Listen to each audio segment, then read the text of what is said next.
everybody. Welcome to the OnStage Blog Theater podcast. And we're so excited today. We're getting on our Disney caps today. And we're talking about the Disney theatricals. It's going to be a lot of fun. And I'm theater critic Grace Wagner, and Jax is here. Hi, Rachel. Hi, everybody. I'm excited. Yeah, how are you doing?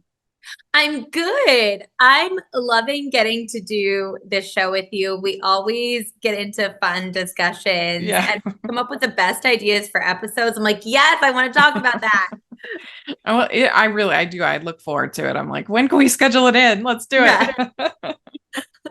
Well, in this one, I thought about because I just randomly ended up last week seeing 3 of these that we're going to talk about. I saw a community. They were all arts councils, all 3 productions. I saw Beauty and the Beast. I saw Hunchback of Notre Dame, and I saw Newsies. And they were all excellent arts council productions. Newsies was at Syracuse Arts Council in Syracuse. Hunchback of Notre Dame I reviewed for UTBA, Utah Theater Bloggers Association, and that was in Murray. It was so amazing. They had this was an outdoor amphitheater. They had a full orchestra and a 30-member choir. Oh, I love that. Also, I love an amphitheater. Yeah. Oh, yeah. I mean, it can be hard because it's so hot, but my dad went with me to that one, and he's never seen the movie. He had no experience with it at all. So it was really fun to see his response and what he thought. And he was really I love that he hadn't seen the movie. So it really wasn't. He had no idea. Yeah. I was like, can you believe this was a Disney property? Isn't it wild sometimes when you watch them and you're like, oh, okay, yeah. Yeah. And then I saw Beauty and the Beast at Cottonwood Heights Arts Council, and you would have been blown away. It was so good. All of the leads were so professional. The production quality, the sets, the costumes were so good, and it was really creative how they kind of made the costumes kind of meshed in with their bodies, if that makes sense. Like as opposed to having like a giant fork, it was like there were like forks all around the cutlery. Does that make sense? Or like Lumiere, yeah. It looked like the candles, the wax and stuff was like coming from him, and the candles like from his body. Maybe they made it look. I love that. I think it makes it look less cheesy. Yeah. You know what I mean? It makes it look like they really did turn into these things rather than like, well, I'm wearing a teacup. Yeah, you know? It was so cool. And I had never seen this before. All the times I've seen Beauty and the Beast, many, many times, they had the Rose be a ballet dancer, like a dancer. Oh, I love that idea. Which I thought was so creative and different. Yeah. It was so good. Unbelievable. But yeah, you know, it was interesting going through this list that there were ones that I didn't even know were Disney theatricals. Mm-hmm. I had no idea that Peter and the Starcatcher was from Disney. No, when you sent me this list, I was like, oh, wait, of course we have the obvious ones too that we'll talk about that it's Disney. But Peter and the Starcatcher, it's like, no, I had no idea. Yeah, yeah. And I do have to say, as hard as I can be on these adaptations, I don't think any of them, I do think they're all watchable, even though my lowest, because they almost all have the good stuff from the original. So it's like, okay, well, that stuff's good. It's the other stuff that's usually bad. So it's like, okay, you can still, yeah.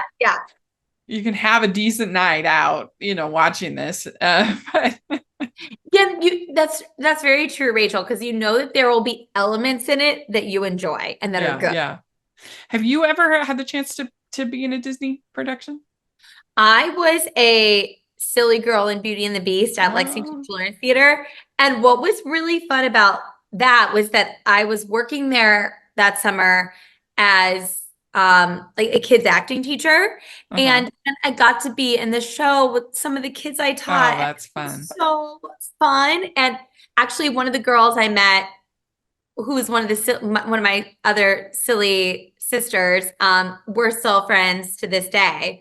So it's very cool. I love doing it. And it was such a fun production. And I'd been wanting to do like a big musical like that for a while. So it was a blast. Mm-hmm. Yeah, that's cool. That sounds really fun. That's the best part about community theater Yeah. is the community aspect of it. Yeah, up until that point, I think what felt so cool about that was that up until that point, I had done like high school and college shows with people my own age. Yeah. And then here I am in a show with, a 5-year-old and then someone who's in their 70s. And you're just like, oh, this is community. Like Yeah. it's so incredible. That's something that I don't think I realized in college and high school. And I did a little bit of community theater growing up, but just when you have that range of performers who are all there, it's really special. Yeah. Well, and what is your sort of like, I guess, fandom level when it comes to Disney? I have no idea. Like, where would you say you land? Okay. So here's what I would say. I am not like a Disney girly, like, oh my gosh, I'm obsessed with all things Disney, but I'm in no way like rejecting that culture at all. Like, I like going to Disney World. I like the Disney movies. I think the music is fun. I'm into all of it, but I think why I can't talk about it super passionately is I know because of the fandom, there are so many more people who are so much more intimate than into it than I am. Yeah. That it feels like I'm misrepresenting it. Does that make sense? Well, no, that totally makes sense. And do you have a favorite of the films that or one that you're particularly nostalgic for? The animated films? I do feel like the two that I'm the most nostalgic for are Pocahontas and Little Mermaid. Okay. Yeah. What about you? Well, Little Mermaid was the first movie I ever really loved. So it's very special to me and very important. And then of course that whole Renaissance period was just so great. So many wonderful films. I just saw The Lion King and the re-release last week, and that was amazing. And yeah, so I do have a love for I do have a love for many of the films, and of course I've covered them ad nauseum on my podcast, so yeah, and I do love Disneyland. I've only been to Disney World once, but I Disneyland is kind of my park, and I've been there many times, and I do love it. But yeah, they've been on a rough patch lately, so hopefully they can dig themselves out. Hopefully they always find a way to come back, and hopefully they will. So yeah, I do love much about the brand. So what would you say has been the roughest of the rough patch? Well, I don't know. I mean, now it has been pretty bad the last few years, but I don't know if there's a worse period than those late 2000s when they were trying to kind of copy DreamWorks, and they were trying to, with Chicken Little and Home on the Range and some of those. That was pretty rough, that time period. I just had to speak everything say out too, but they've had some misses with Lightyear and things like that.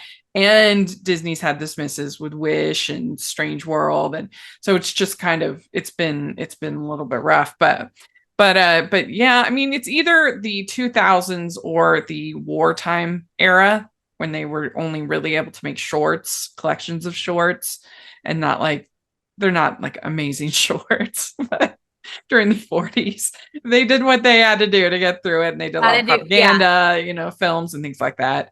But those are probably the worst eras. There's also like the 80s before, particularly Black Cauldron was a low point for the company. Oh, yeah. It's one of the biggest flops in the history of Hollywood, is a Black Cauldron. Oh, I didn't know it was one of the biggest. Yeah, it was really, it almost sunk the entire company. Jodie Benson, she said when they were making The Little Mermaid that people were literally like boxing things up. This was like the Hail Mary. This was it. And if it didn't work, then that's it. that was the end of animation at Disney. It did, Isn't thank that goodness. wild that a movie can be such a flop that it could threaten to take down a huge corporation? Yeah. So anyway, well, let's dive in. Let's talk about it. There's 14 theatricals that we're going to talk about. There are like one acts and like junior ones that we're not going to talk about. There's like a Pinocchio one. There's some things like that. So these are just the main ones that we're going to talk about. And there's 14. What do you have at number 14? Okay, so for number 14, and I do like this. I want to be clear that this isn't hating on it. High School Musical. Mm-hmm. Yeah. Get your head in the game. We're all in this together. There are bops, right? There are bops. But to me, it doesn't have the feel of what I feel like Disney is. It's a lot of fun, but it doesn't top my list. Yeah. I mean, I have a teeny bit higher, but it's not too much higher because the only reason I have it a little higher is just because I feel like it is High School Musical. Like they didn't like, it's not one of these ones that annoy me because it doesn't like add a bunch of songs. It doesn't take away a bunch of stuff I like. It doesn't, this is it. So if you want to do High School Musical, if you like it, there you go, and it's entertaining, especially for teens. But yeah, I mean, it's nothing. There's no like real like awe and spectacle to it. I get why it'd be last. My number 14 is Mary Poppins, and it's a little bit unfair because I know that most of the things I don't like about it, they were kind of forced to do it that way by the Travers estate. It was the only way they would get the rights, is they had to include this new nanny. They had to base it more off the book. They had to, all this stuff, which is so annoying, but I still hate it. I hate this new nanny. It totally changes the arc of Mr. Banks' character. The new songs are terrible. And of course, you've still got the old stuff that's fun, the Chim Chimmery and Supercalifragilistic, and so you have that. So it's not awful to watch, but I do kind of hate it. So, so it's my last one. I love that. It's not awful to watch, but I do kind of hate it. Yeah.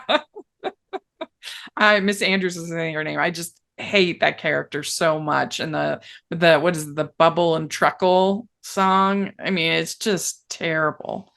But what do you have at 13? Well, I'm laughing because I have Mary Poppins at 13. Yeah. It's so and sad. I again see, so I don't hate it, but I saw it recently. One of my students was playing Mary Poppins. So of course and her sister, who I also coach, was in it. And I was like, I have such an affection for them. And like, again, like you're saying, Rachel, all the songs, like not all the songs, but some of them are fun.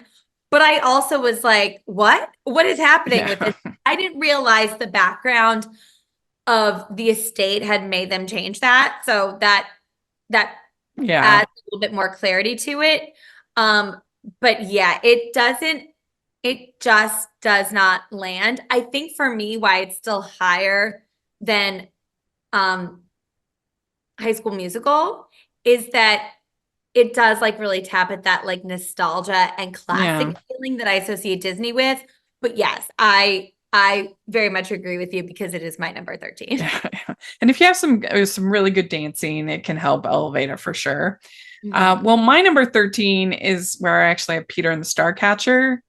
I just found it really confusing. I was like, I just didn't get the story. I was like, what? I don't understand what's happening to the characters, and because there's no like songs, I can't be entertained that way. The Hook, or Blackbeard or whatever it is, he was fun in the version I saw, but I don't know, I just didn't understand it, so it left me feeling confused. I'm like, well, what's going on? Yeah, I have it a little bit higher, but I remember seeing it and getting the book after, because like the book of the text musical, because I was like, oh wow, this is deep. I don't get it. I needed the Cliff Notes. Yes. It really did. That's not just a you thing. I definitely felt like that. Um, I'll talk about it more when it's Yeah. a little higher on my list, but yes, I totally understand that. Well, what do you have at 12? Okay, this might be a little bit of a hot take. Aladdin. I have Aladdin. Uh-huh. Um, Yeah. I saw Aladdin like on stage for the first time wasn't that long ago. Maybe like 2 years ago. Uh-huh. And it amazing performances. But like it just wasn't hitting for me the way that the movie did.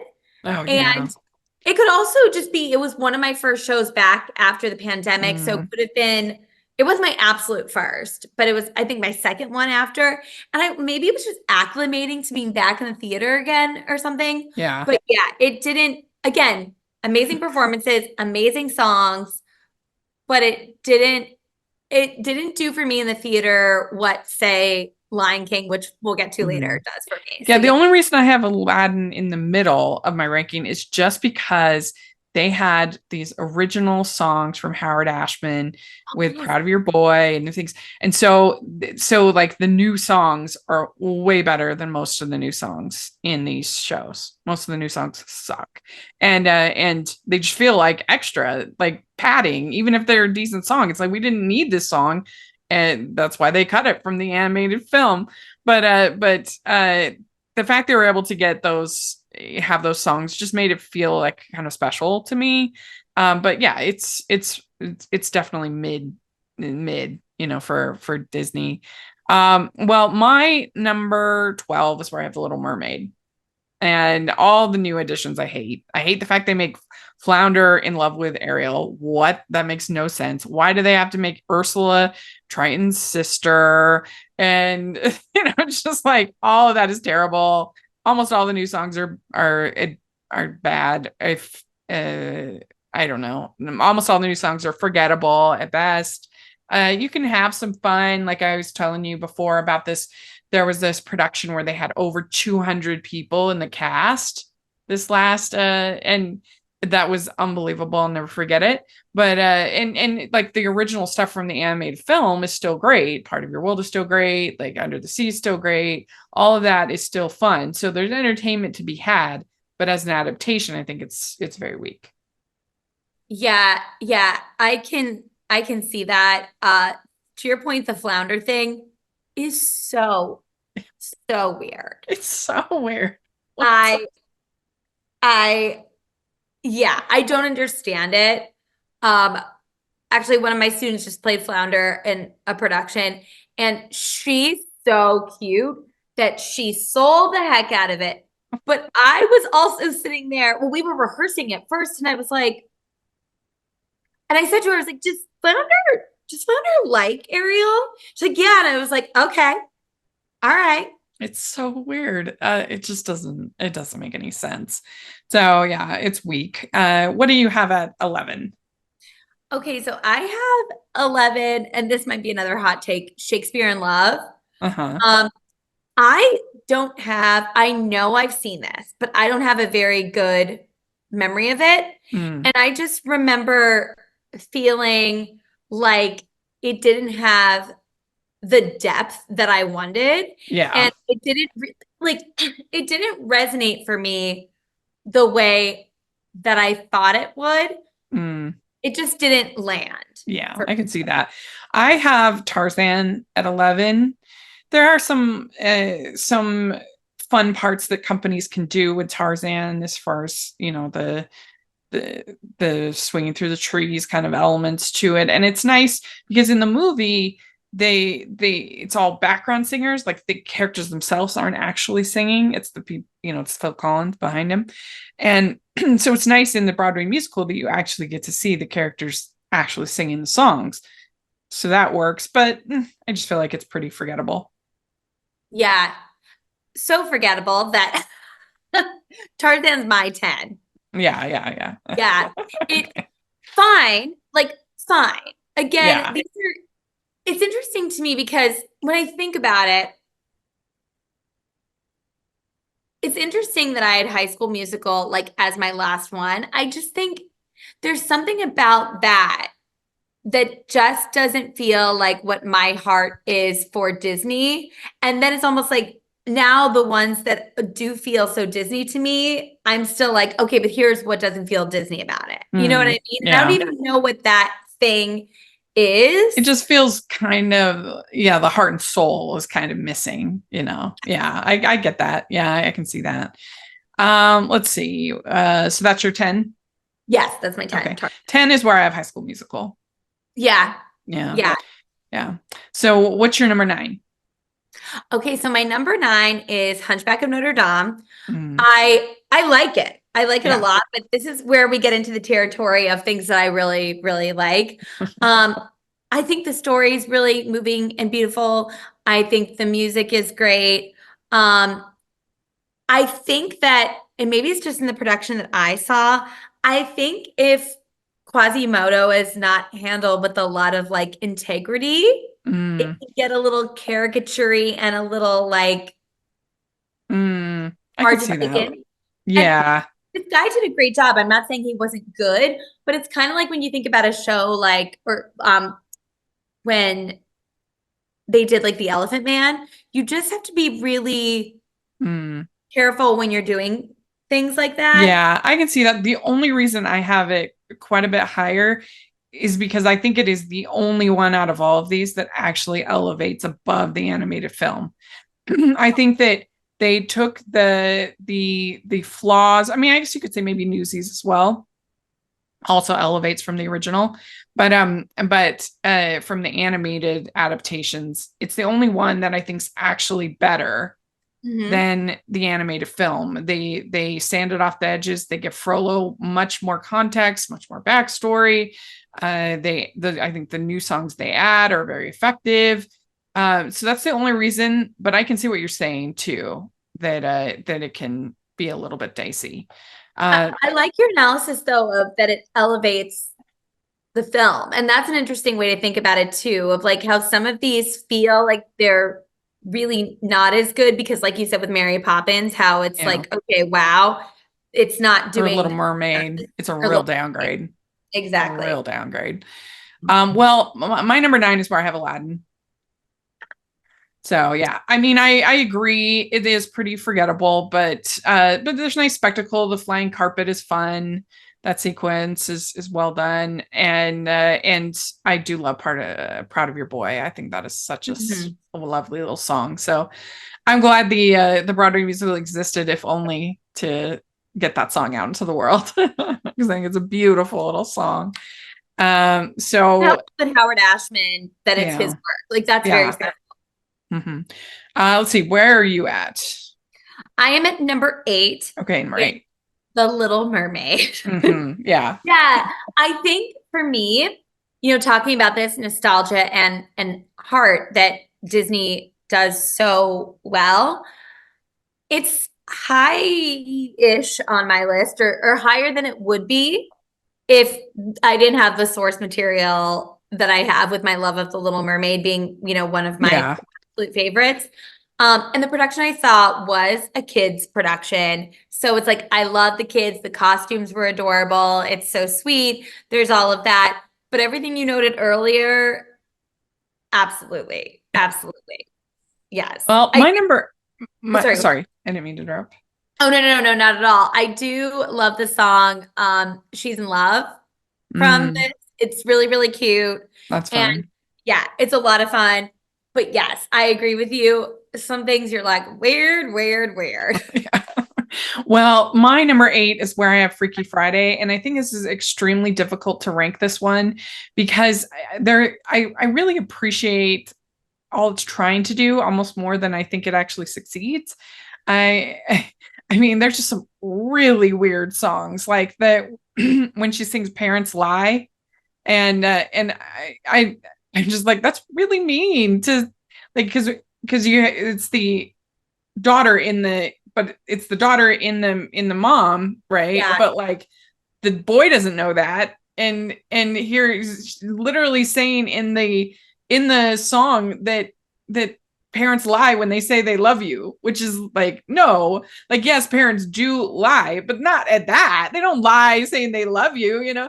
So it's like, I really appreciate sort of what that song is trying to do, but I don't think it actually lands. I don't think they succeeded. It's like they needed to workshop it a little bit more, I think. It's like, it's almost there. But yeah, I think and then things like biology with the daughter, the mom's in the daughter singing about these teenage boys. It's like really weird. And so like there's just like it's again, it's this show that I like find endlessly fascinating, and I always want to go see it. If I hear put I'm gonna go see it because I just think it's such a strange show. But I don't think it quite works, if that makes sense. It definitely makes sense. So number 7, I have Freaky Friday. And to your point, Parents Lie, I didn't even really clock that. Everything you're saying makes sense though. The biology song, I was like, oh, okay. And I've seen a couple things like that where I can't think of them off the top of my head where you're like, oh no, like if you're, it was, well, speaking of, for Freaky Friday, the movie, but then also the one that Jennifer Garner did at Christmas time when the whole that family. was so bad. Yes, yes, so bad. Oh my gosh, I forget the name of it. I was one of my worst films of last year. Family Switch, I think. Yes, Yeah, that was terrible. There's some weird stuff in that where it's like these. Yes, we know the teenager in the adult body, but it's weird. And then if the adult person is in the it gets weird. I hadn't watched, this was the only one I hadn't watched, and you sent me the link for it. So it was fun to watch. And actually I had a blast. I loved the movie. I thought the performances were really, really good.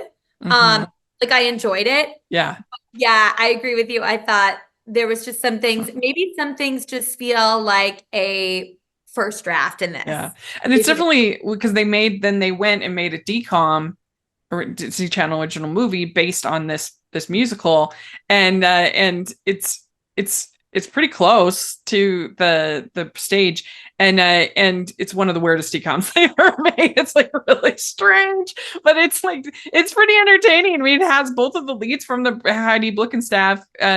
She's the mom, and she was in this Broadway, and she, she's great. But anyway, it's just a really, like I said, I feel like it just, they workshopped it just a little bit more. It's like almost there, but not quite.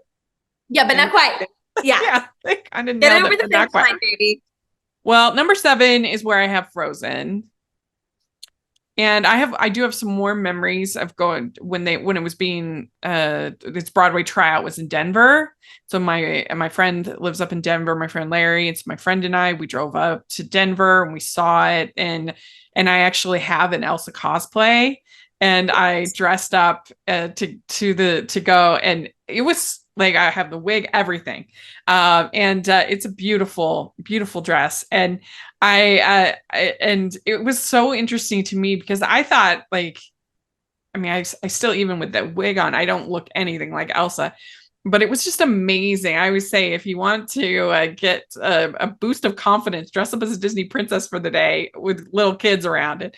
It was just amazing to see their expressions, and it does have a lot of really fun things about it. The Let It Go sequence is so well done. The costume change, the quick change there is amazing. The way they do the lights and and I think some of the new songs are really excellent. Monsters, especially beautiful. I like they give Kristoff a song. They have, and so all of that I think works. I have no idea why they felt like they needed to include Fixer Upper. It's like so crazy to me that Disney just loves that song, even though it's like universally agreed upon to be the worst song in Frozen. But the newest revamping of the Country Bear Jamboree at Disney World, they got Fixer Upper in there. They can fix songs in history of, they have Fixer Upper. They're like, what? But yeah, so they love that. I don't know why, but they did that at the Jamboree. Yeah, they do. Yeah, it's like this country western version of Fixer Upper. That's amazing. But yeah, I do think it's a little boring. I think it's a little slow and long. But I still overall enjoyed it. What do you have at 6? I have Peter and the Starcatcher at 6. I remember, everything that we said before, like confusing. I could totally see that, like a little bit convoluted. But when I went to see it, Celia Keenan Bolger played the lead in it, and I just thought she was so incredible. And I remember I also got a very cheap, like front row ticket, like at the last minute, and so I could see everything up close, and the performances were just so stunning. And I remember thinking it looked really beautiful, but like simple, like the lighting design was really beautiful. Yeah. So I really, really have like a nice New York memory of that. But it's not the story itself that I'm enchanted with. Yeah, I can see that. Well, my number 6 is kind of similar. I have Shakespeare in Love at number 6 because I just saw it a couple of months ago at West Valley Performing Arts Center, this incredible production. And these two had such amazing chemistry. It was palpable. It was unbelievable. And, I love rom-coms and you don't have that. There's not that many rom-coms in the Broadway world and theater world. And so I think that's part of the reason why I also really enjoyed it. And that production was just unbelievable. So that's cares a lot. I mean, I think it's just the movie. I mean, they don't really do it add or take away anything. It's just pretty straightforward. How do you feel about the movie? Yeah, I think it's cute. Yeah. Like, I don't think it deserved to win Best Picture over Saving Private Ryan, but like, it's a fun movie. It's enjoyable. I like your point too about the rom-com of it all. Yeah. I think that's a really good point, that there's really not enough of that content. Yeah. So yeah, I think that does make a lot of sense. And it's unfortunately the movie's reputation is kind of tarnished by the fact that it won Best Picture, because not only that it won, but it was a Weinstein win, it was a Miramax win, it was basically a bought and paid for win during that era. I mean, I don't know anybody that thinks that that's a better movie than Saving Private Ryan. Yeah. I mean, it's interesting what winning an award like that can do. That can actually like tarnish it. That Yeah. otherwise would have been like, yeah, it's a really good film. Yeah, I know. All right. What do you have at 5? Frozen. Mhm. Yeah. I one of my students played young Elsa, and I remember going to see it and being so excited. And I was not someone who was like obsessed with the movie, also because like the movie wasn't in our childhood, right? Like it's a different kind of thing. But I think the songs are really epic. I love the sisterhood bond. The performers were all incredible. So yes, that for me is probably a little higher on the list, because I feel like I enjoyed it more than I enjoyed the movie. Mm-hmm. Well, my number 5 is where I have Newsies.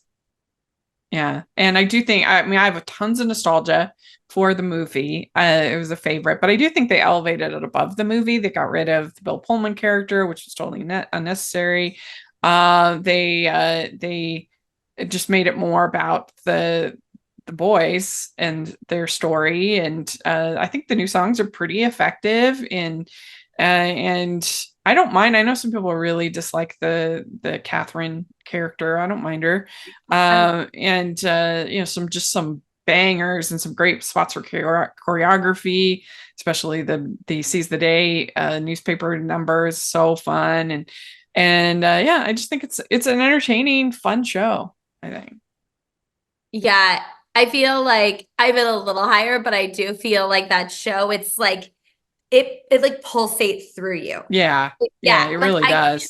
I can't listen to the music or watch the movie or see the production without feeling energized. Yeah, I agree. All right, what do you have at 4? Beauty and the Beast. Mm-hmm. I loved, and like we were saying earlier, I love getting to be a part of that production, because it was my first time really getting to actually work with people that were all different ages in a show, and not just fellow college students. I think the songs are so fun. I love even songs that like in some ways I like found annoying, like wrapped around again and liked them again, like human again. I was like, oh, now I love this. Like I think it is just so delightful. And that opening where Belle is going all around her little provincial town. I mean, it's just such an exciting way for you to see her in her element like that. And I just love it. Well, my number 4 is Where I Have Aida, and I have not seen this in a long time, but it's kind of interesting because I'm actually seeing it next week. I see it. But I haven't seen it in probably 10 years. So it's maybe next week I'll be like, oh, I should have had it higher. Because I do love it. Love the songs, and Heather Headley. Oh my gosh, that cast recording. It was so good. And Adam Pascal. And Sherry Renee Scott, Strongest Suit. Oh my gosh, such a fun song. And yeah, I mean, it's just practically every song is a banger and memorable, and it's a beautiful love story, and I love love stories. And yeah, I mean, I have very little notes on this one. Yes. Me either, as you'll see later on. What do you have at 3? Newsies. Yeah. A blast. I saw it for the first time. Maybe it was like 8 years ago.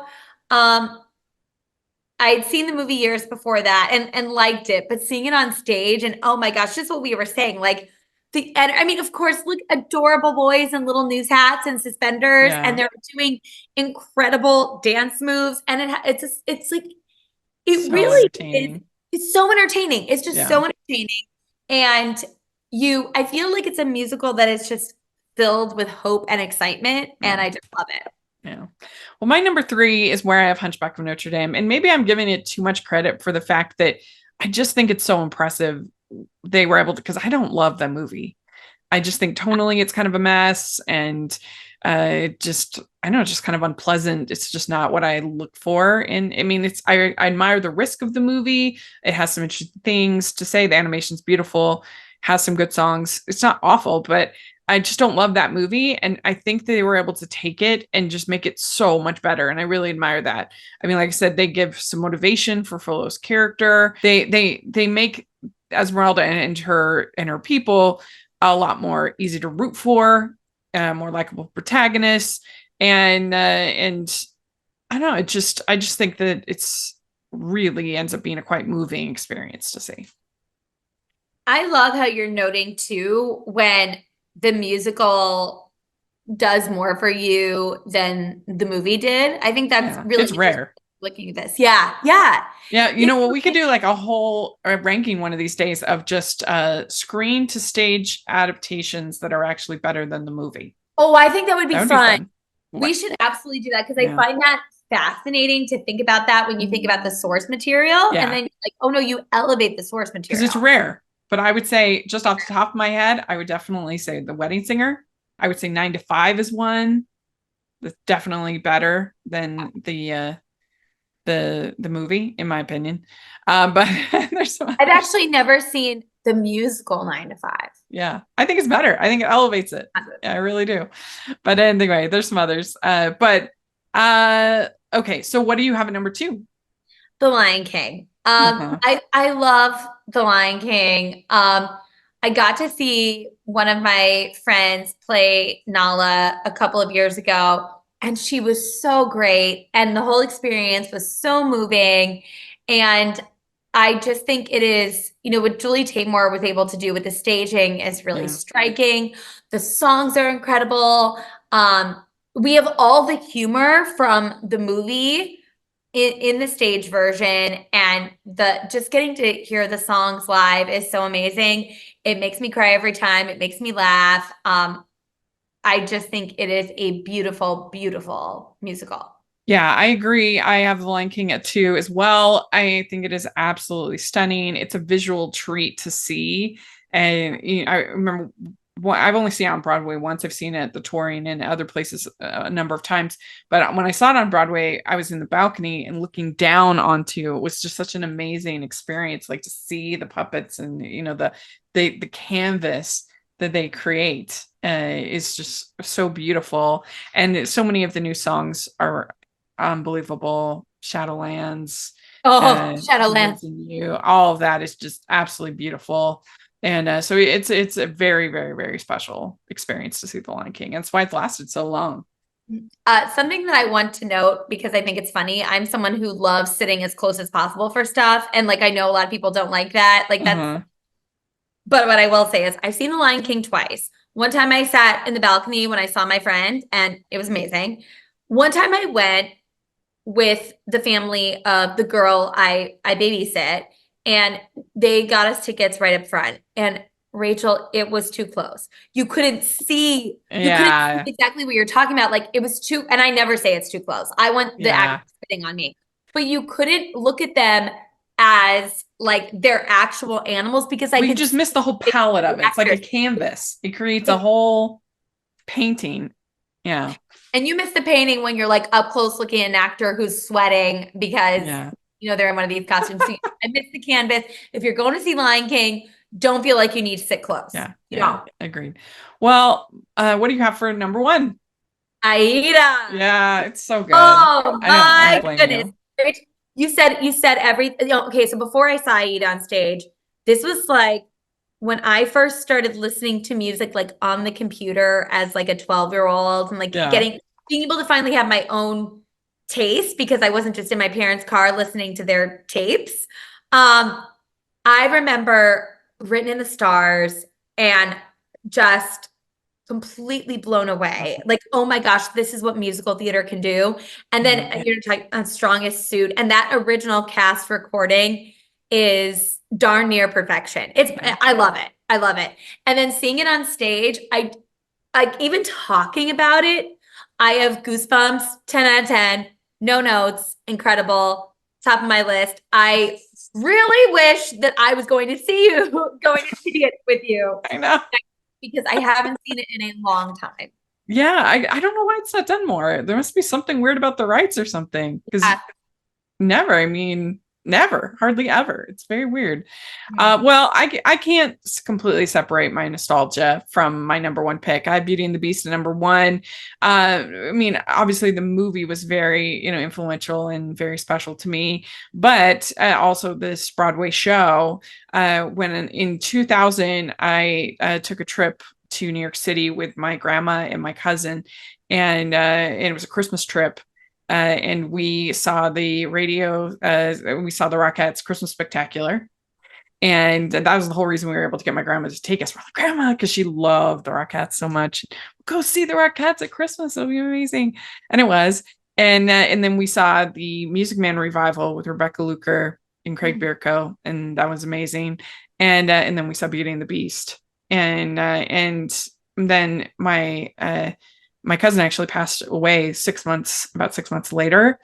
And then I've lost my grandma. And so when I don't know, just any three of those things, like just, I feel very close to, and bring back a lot of memories. But also I just think that the new songs I do think it has probably the best new songs. I mean, I think Home is such a good song. I think If I Can't Love Her is such a good song. Human Again is fun. But just those two are absolutely beautiful songs.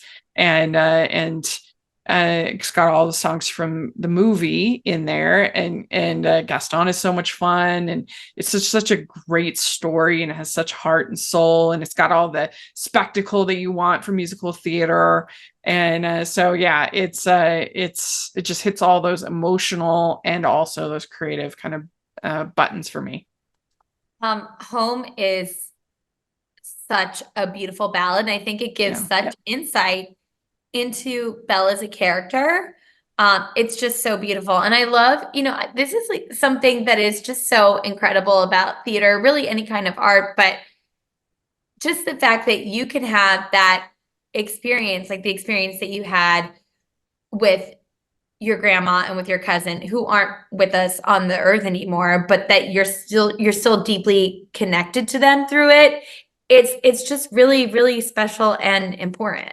Yeah. It brings back all those those memories. I asked on the Utah Theater Lovers Facebook group, I asked them how they would rank them, and so I got a bunch of answers. Josh Egbert, he's the guy who was in Shakespeare in Love, the one I was saying had such good chemistry. He says Shakespeare in Love on top, of course. Well, Josh, if I would have seen your production, maybe, yeah. So Hillary Cox says, of the ones I've seen, Newsies, Lion King, Beauty and the Beast, Aida, and Hunchback. Audrey says, Lion King, Peter and the Starcatcher, Beauty and the Beast. She says, minus a change in me. Get that nonsense out of here. Newsies, Hunchback, Little Mermaid, Aida, Freaky Friday, High School Musical, Tarzan, Mary Poppins, and then she says way down low, Frozen, and then way down below that, Aladdin. Jana Stokes-Coates says Aida, Peter and the Starcatcher, Hunchback, Newsies, Shakespeare in Love, Tarzan. The rest are in the same level. Candy Allen says Aida, Newsies, Lion King, Beauty and the Beast. Kevin F. Pope says Lion King, Peter and the Starcatcher, Hunchback of Notre Dame, Mary Poppins, Beauty and the Beast, Freaky Friday, Tarzan, Shakespeare in Love, The Little Mermaid, Newsies, and Aladdin. So some of my ranking may seem low, but even some of them on the bottom are really good. There's just a lot to rank. Singing my song there. That's true. Karina Johnson says Lion King, Newsies, Mary Poppins, Peter and the Starcatcher, and The Little Mermaid. And there we go. So that's what they have to say. A question before we wrap up, because I'm just so curious. What do you think of A Change in Me? I think that's one of the ones that I would just say is sort of forgettable. Right. I wouldn't say it's horrible. I'd say that's a pretty bland. Yeah. Lincoln Slater song. Right. You can tell that's one of the added songs. It doesn't bother me, but it's no home. Yeah. Oh, no comparison. Yeah. It's nothing special. That's for sure. So there we go. That's all the rankings. We want to hear your ranking in the comment section, or let us know on Twitter what you think of all these different ones and know what you think of our rankings. We'd love to hear. And Jax, where can people follow you? At Jacklyn Collier on Instagram. And you can find me at Rachel's Reviews, all of our social media, iTunes, YouTube, and on Rotten Tomatoes, and at rachelsreviewstheater.com and at UTBA. And make sure you're following OnStage Blog all over the place. And we got some great content coming to you. And you make sure you check out our playlist with all of our different episodes of this podcast. And we would sure love your thoughts on every single episode. And thanks so much, everybody. We'll talk to you later. Bye. Bye.